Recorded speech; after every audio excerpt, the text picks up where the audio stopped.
The Krays. Famous or infamous? You decide. The Krays were a criminal duo at large in the 60s and 70s. The identical twins were born within 10 minutes of each other on October 24th, 1933. After assaulting several police officers, they managed to get a dishonorable discharge from their national service in the early 50s. They started their new gang, the Firm.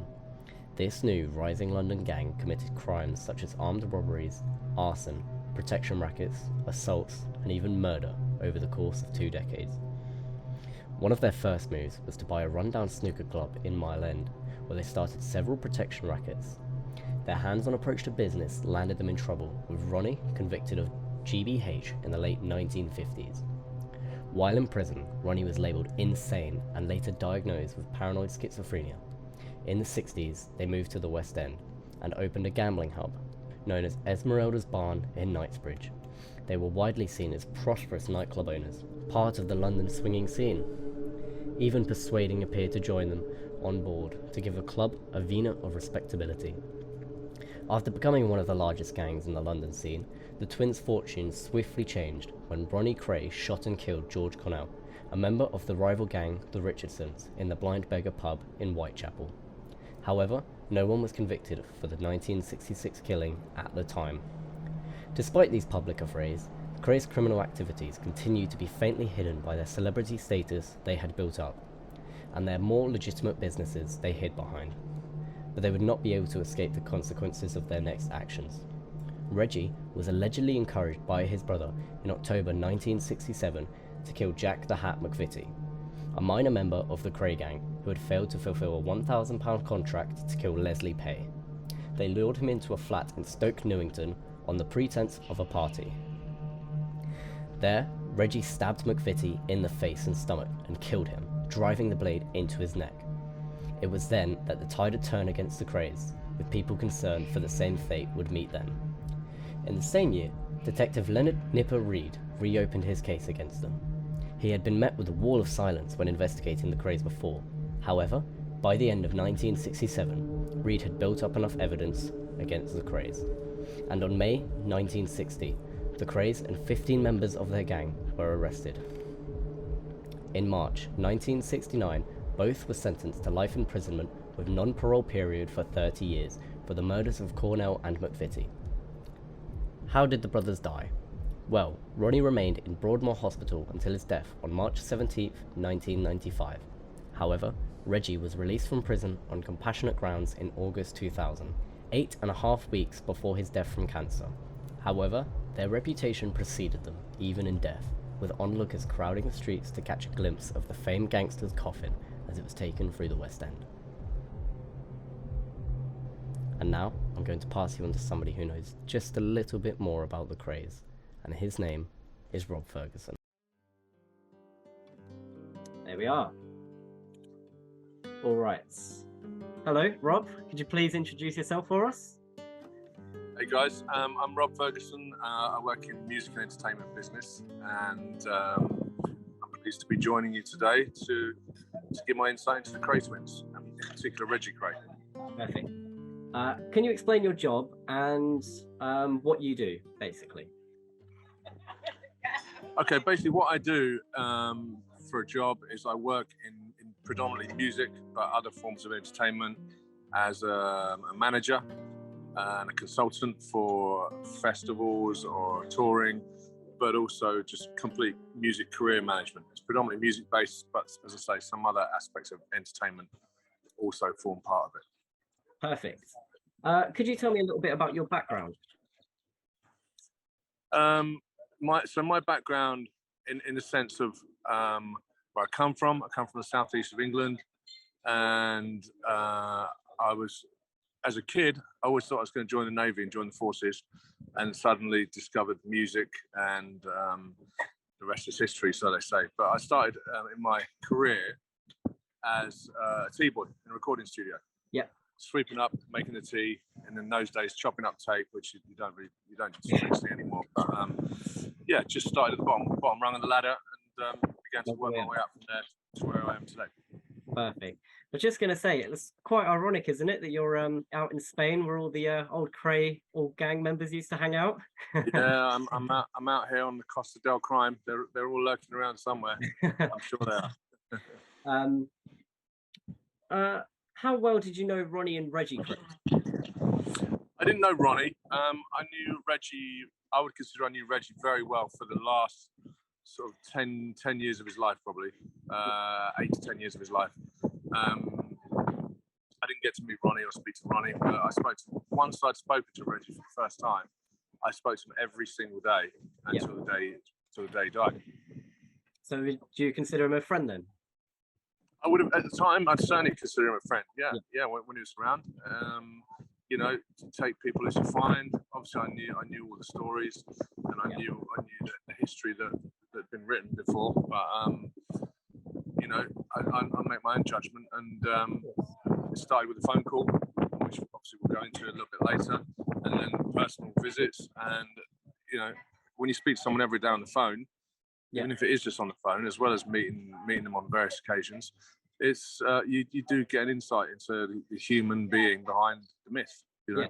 Yeah, of course. How did you initially meet / come to know of the Krays?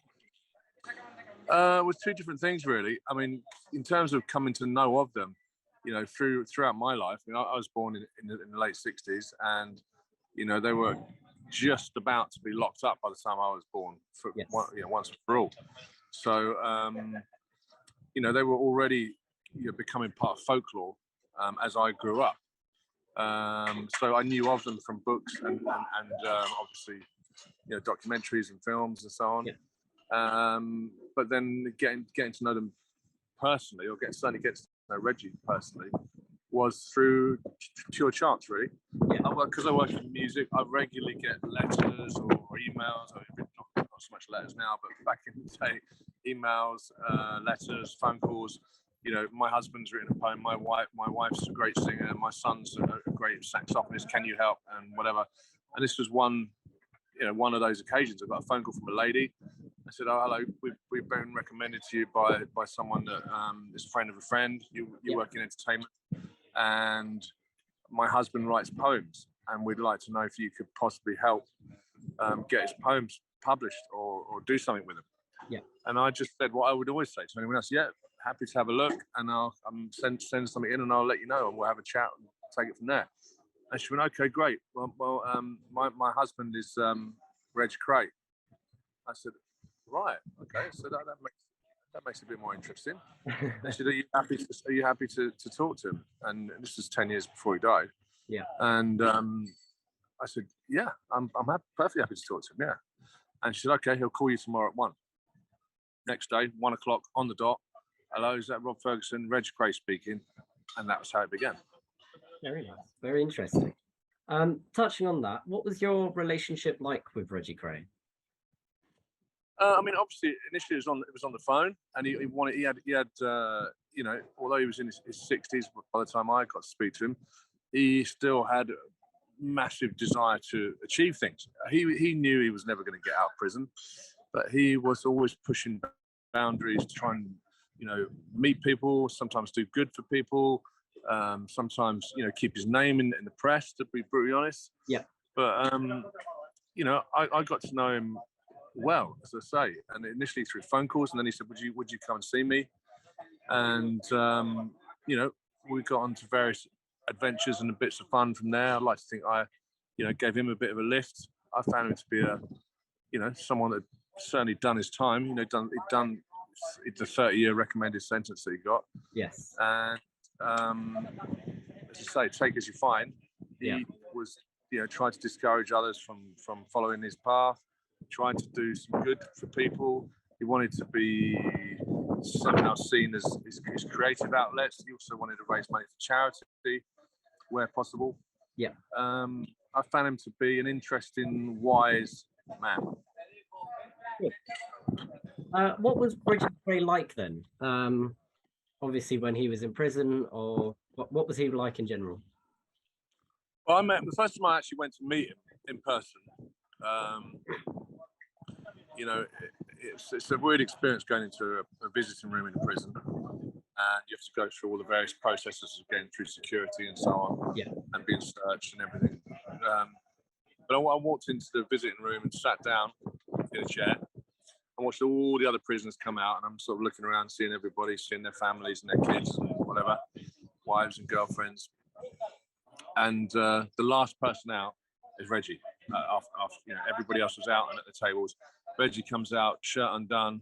It's a Savile Row shirt, pinstripe shirt, same design as all the other prison shirts, but you could just tell it was a little bit more special. Had the Savile Row pinstripe, undone to about the navel, big gold crucifix on, and he just had a presence. As soon as he entered the room, you could feel that the room had a spark to it. So he came in, he's very polite, shook hands, sat down, and we had a very, very dignified one-to-one chat. It was really, really interesting, and something that I'm really glad I did. And it led to various other projects that we did together going forward from there, and people I took to meet him to help pursue his creative endeavors.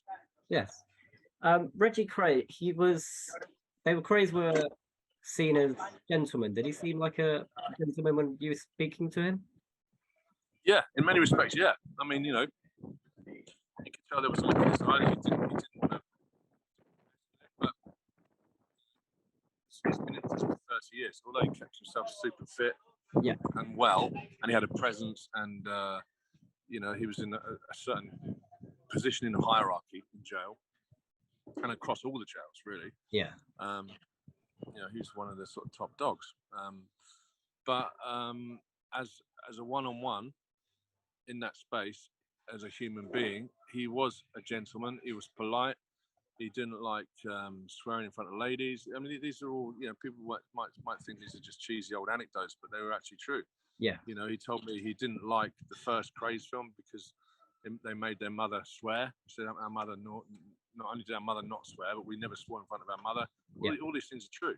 That's what he was like. They did make some money from that original film with the Kemp brothers. You can't officially make money when you're in prison, but businesses that were attached to them, essentially they got a fee of 80 grand each, Reggie and Ronnie, and within 2 weeks they'd given it all away because it was no use to them. There's no currency in prison, so they'd given it to boxing clubs, to disabled kids, they just gave the whole lot away within 2 weeks. It was gone, 160 grand.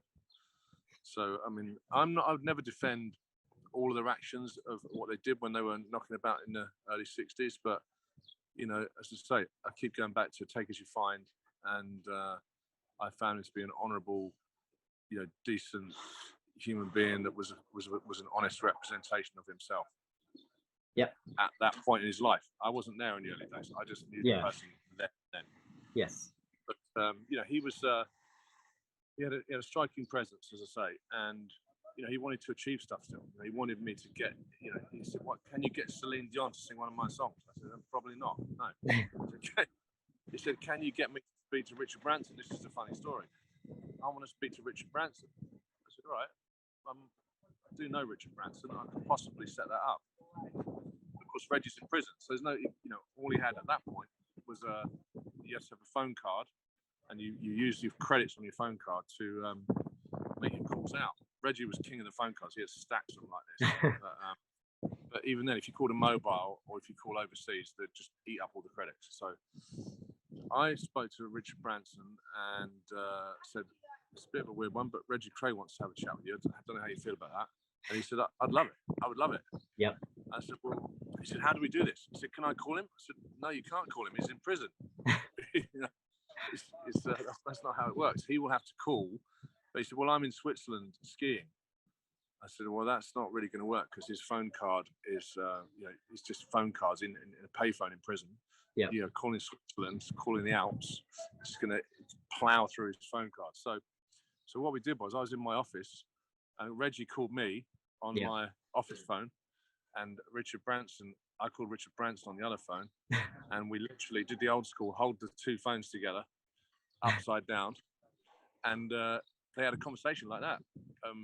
That's a funny story. Nobody really knows about that actually, but I put the two of them together, and Richard Branson on the Alps, and I could hear him going, "Reggie, how are you? It's Richard Branson here." Yeah, nice to speak to you. Nice to speak to you, Richard. How is it?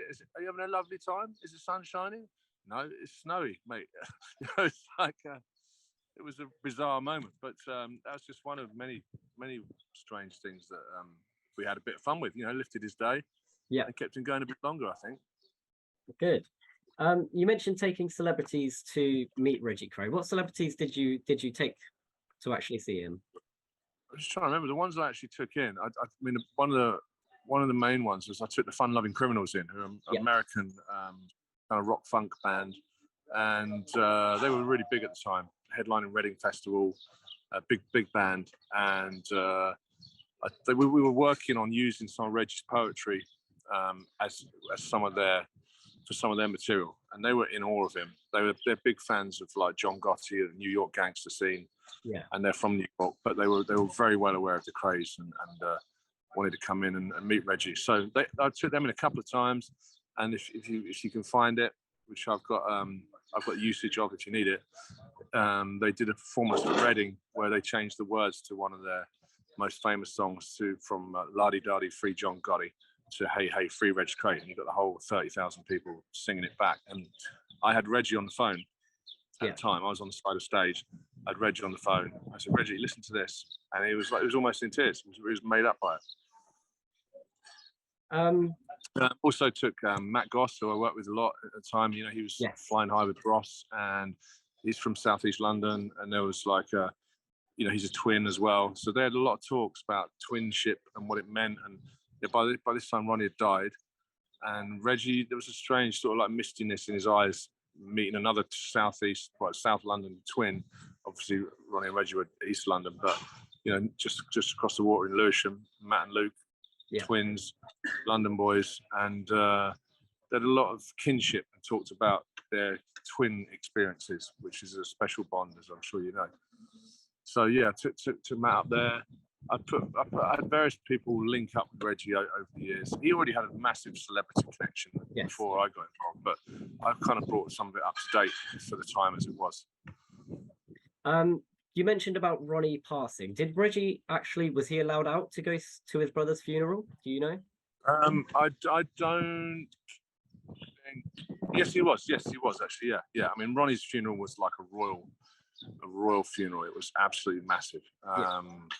I went to Charlie's funeral, their older brother, and I went to Reggie's funeral, of course, ultimately. But I wasn't at Ronnie's, but lots of friends of mine were, and that was a massive, massive event. And it's the first time Reggie had been seen since his mum passed. Since their mum passed, that's the last time they were let out. So I mean, all three of those funerals were in Bethnal Green in the East End. And brought Bethnal Green High Street to a standstill, and then off to Chingford Mount, where they're all buried in the Kray plot. You mentioned Charlie Kray's funeral. What was that like? Well, I was invited to Charlie's funeral by Reggie, who obviously Charlie died before Reggie, so I was actually in the funeral cortege, and I got in the car. I think I was in car number 7. And again, it was a massive affair in East London. It's absolutely streets were lined, people chanting "Free Reg Kray" and all that.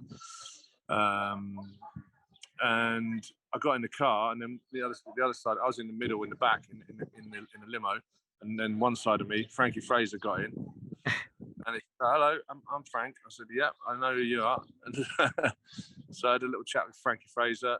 Again, was getting on by that time, but really interesting guy.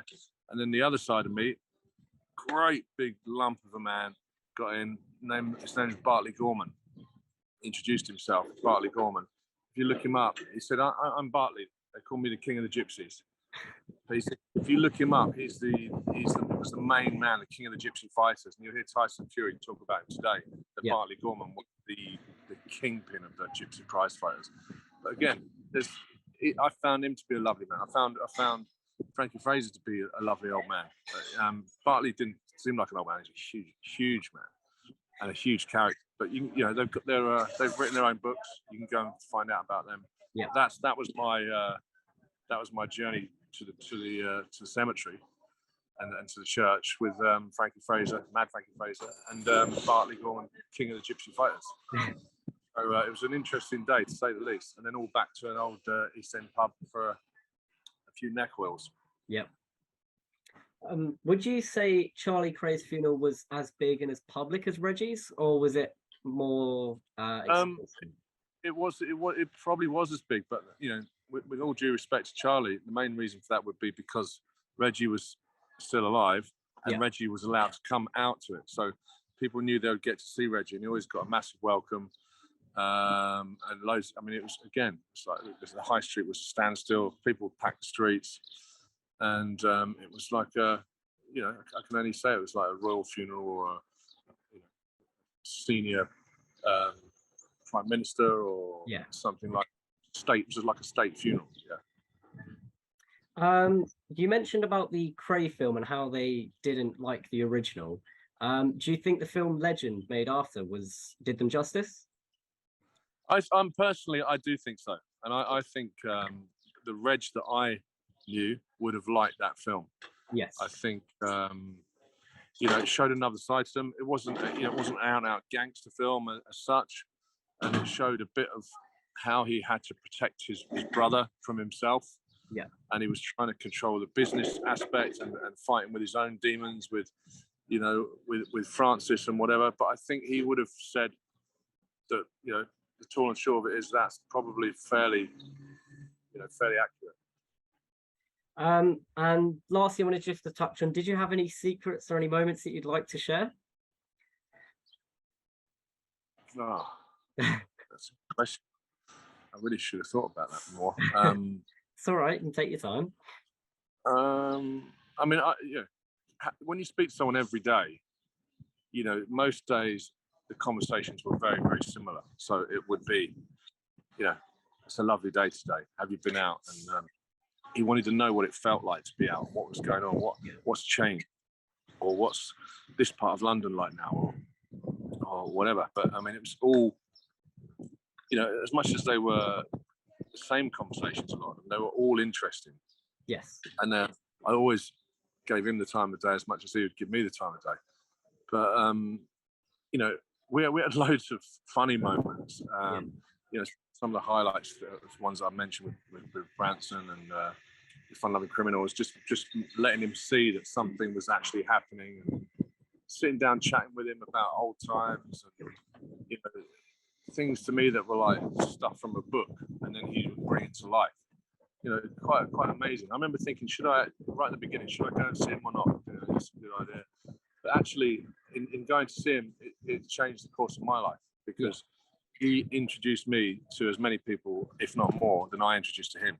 Yes. People that have helped me, people that are friends of mine, really good friends to this day, loyal, strong, good people that have got my back, that have come through that meeting with Reggie Kray. He was a very well respected man in his world and in my world. He certainly earned my respect when I went in, with palms open, just take it as you find it.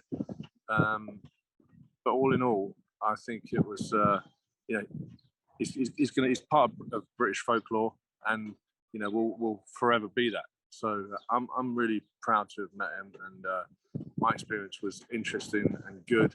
And there was a decent man in there for sure. And finally, I just wanted to top off this whole documentary with a question of, did you think they were famous or infamous? Both. Both.